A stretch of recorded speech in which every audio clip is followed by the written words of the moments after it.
Ayo, what's up? Welcome back dito sa ating channel dito sa Mobs TV. Alright, so tayo babalik ulit mga kababayan at ngayon ay pag-uusapan natin itong si Senator Pimentel mga kababayan. Coco Pimentel ay nagpaalam na nga po sa Senado kababayan. Ito po ang isa sa mga talaga namang napakagaling na senador mga kababayan na talagang itinutulak yan pong impeachment na yan kay VP Sara Duterte. Pero sa ganun pa man mga kababayan ay tila kailangan na pong magpaalam nitong si Senator Coco Pimentel at maging sa impeachment mga kababayan magpapaalam na po muna siya. Okay, so yan ang ating alamin ngayon at pag-uusapan kung bakit magpapaalam na itong si Senator Coco Pimentel. Alright, so yan, bago ang lahat, please don't forget to subscribe, like, share, at comment dyan sa comment section. At pa-click na rin po ang notification bell para ma-update kayo sa mga latest video uploads natin. Alright? Okay, so wag na natin patagalin. Umpisahan na natin to. Let's go. Mr. President, I move that we recognize the honoree, our minority leader, ang kokote ng Senado, Senator Aquilino Coco Pimentel III.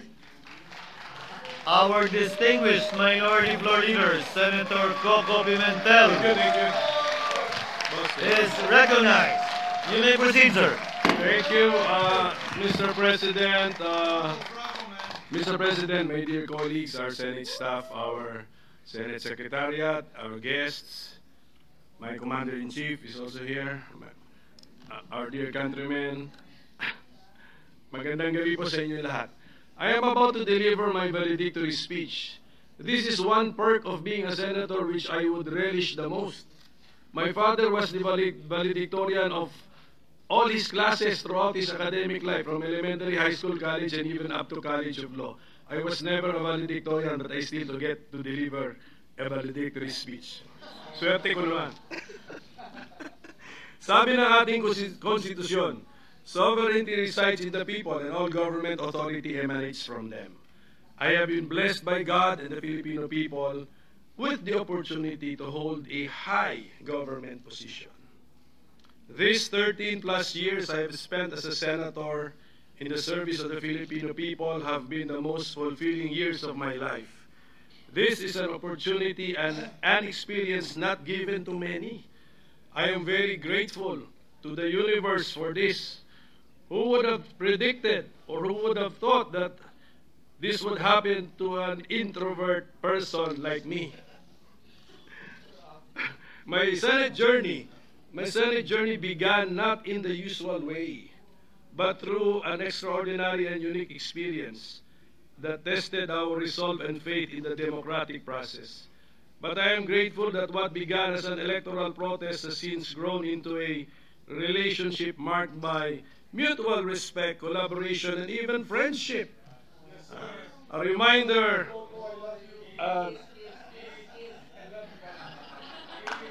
kumpare pa.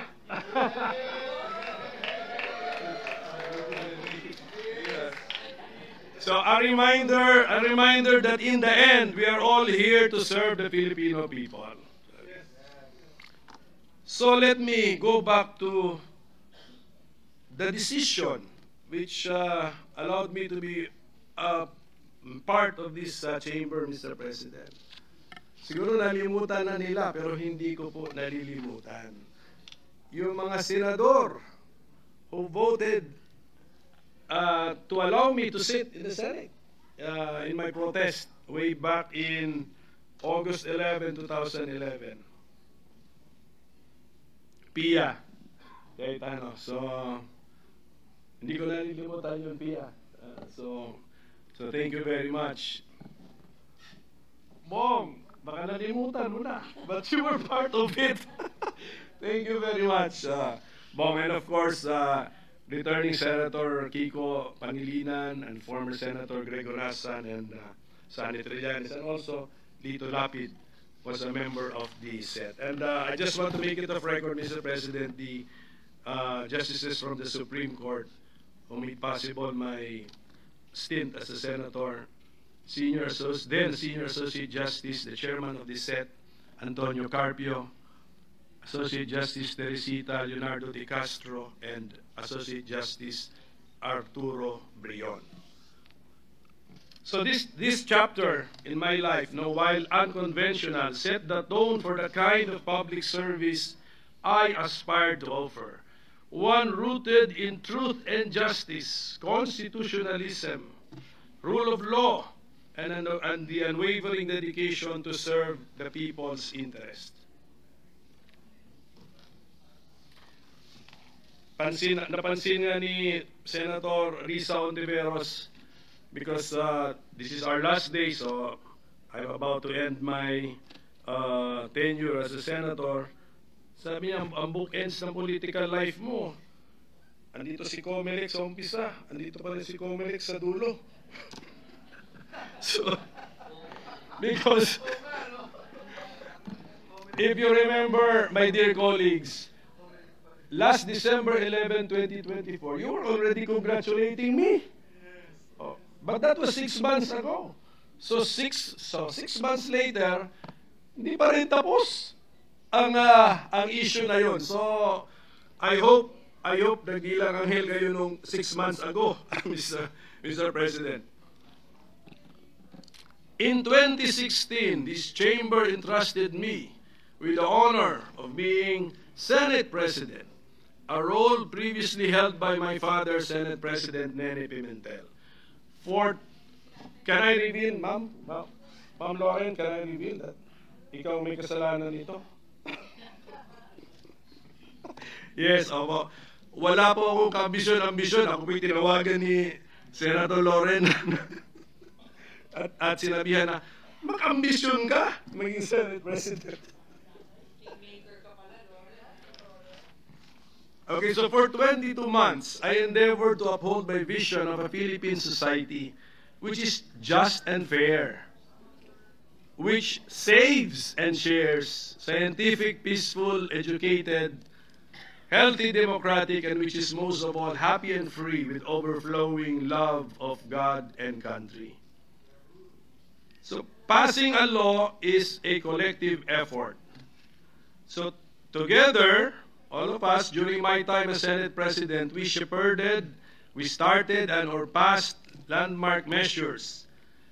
Free tuition, free irrigation, the wage increases for public servants, the doubling of the base pay of military uniform personnel, free public Wi-Fi, and extended the validity of passports and driver's licenses, care of Senator Grace po, the Bangsamoro Organic Act, MIGS, this is the effort of MIGS Subiri, the universal access to quality tertiary education, the train law, especially that aspect which lowered personal income tax rates, the ease of doing business, Mental Health Act, to name a few.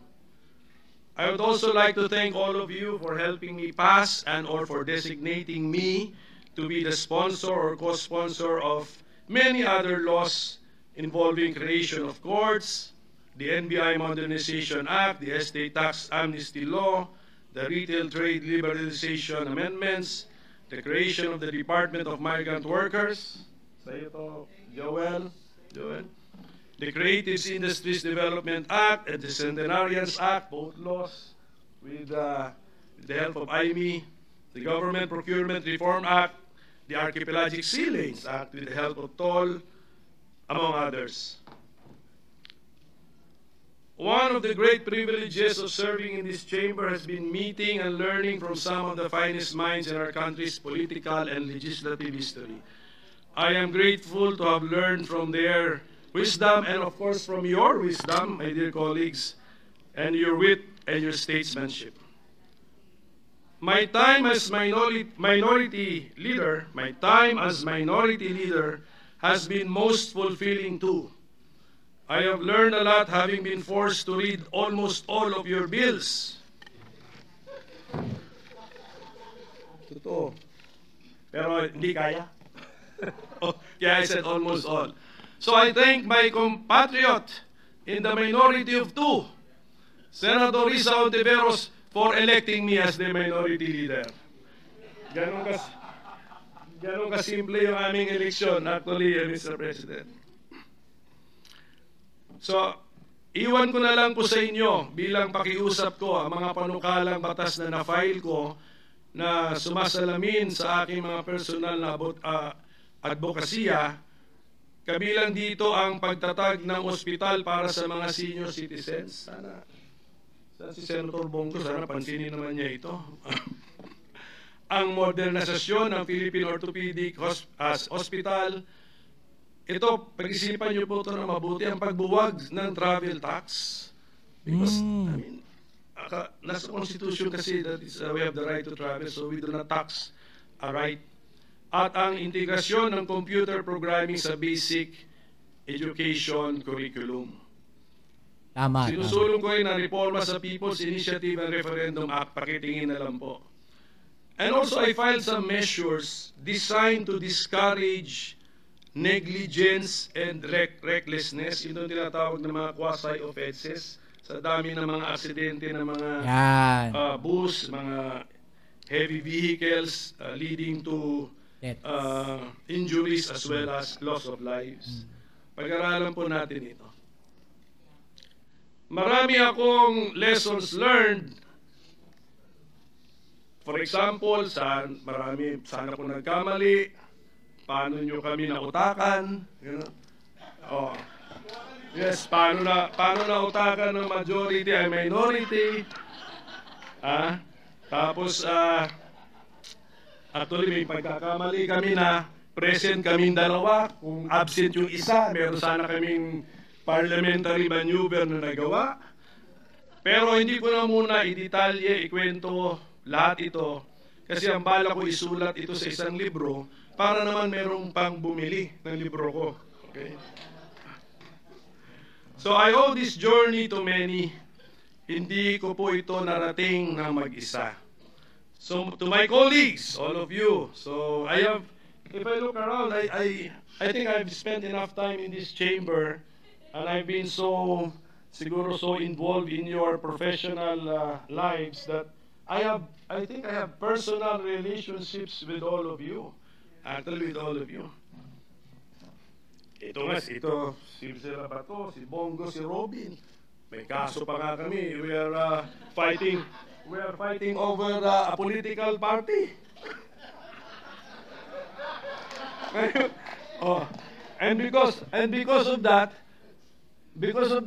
I have been forced to look for another political party. So party mates ko na Tita Cynthia, Amy Marcos, Mark Villar, Pia Cayetano. So I really have, I believe I have personal relationships with all of you. So I want to thank all of you. The Senate is not a place for echo chambers, but for courageous discourse. In diversity, we find democracy's heartbeat. Salamat for debating with me. I learned a lot from using my kokote. And I believe this is also an anti-Alzheimer's measure. Diba? So, maraming salamat po muli sa inyo lahat. Pero, siguro, kung meron man nasaktan sa 13 years ko rito sa Senado, kasi siyempre na-involved din tayo sa some highly political issues Kung meron pong nasaktan sa aking mga kilos, nasabi, actions, or na-file, I beg for your understanding. And I pray that with the passage of time, you will find it in your heart to forgive me. Yun ang maganda, di ba? If ever. Okay, so I'm assuming meron kasi lahat tayo dito, sensitive Karamihan sa atin rito sensitive. So, basta ulitin ko to my dear colleagues, I really thank you. You have been all very kind to me. You have been all very good to me. And you have been all, i-all ko na lang para hindi na natin isipin. You have been all very generous to me. To the Senate Secretariat and staff, the OSAA, even our cleaning staff, thank you for keeping this institution alive day in and day out. Your work, often unseen, ensures that the Senate remains a bastion of democracy. Lahat po tayo may ambag to making the Senate a bastion of democracy. So to my own staff, sana staff ko, may dito konti, okay. Thank you for making me more efficient by multiplying the number of my mini-me's. Yan sila. So I hope meron po kayo meron kayong natutunan sa time ninyo sa akin, and congratulations to all of my staff who have been hired by incoming senators. So to my family, Kat is here. Kat, my wife, she's the commander-in-chief I mentioned earlier. My mother, si Nanay Bing, of course my siblings, and my classmates and my close friends. Your faith in me has been my anchor. Public service demands long hours and personal sacrifice. Thank you for your prayers, understanding, and actual support. To the people of the Philippines, you entrusted me not only with votes, but with your hopes. I hope my service has honored that trust. Though I leave this chamber, I remain your public servant in my capacity as a lawyer and as a concerned and involved citizen, advocating for federalism and faster local development, for a just and fair society, and for preferential focus on the poor. I also leave you with one wish. May the laws you pass rescue the poor and helpless and deliver them from the grasp of evil people, as it is written in Psalm 82:4.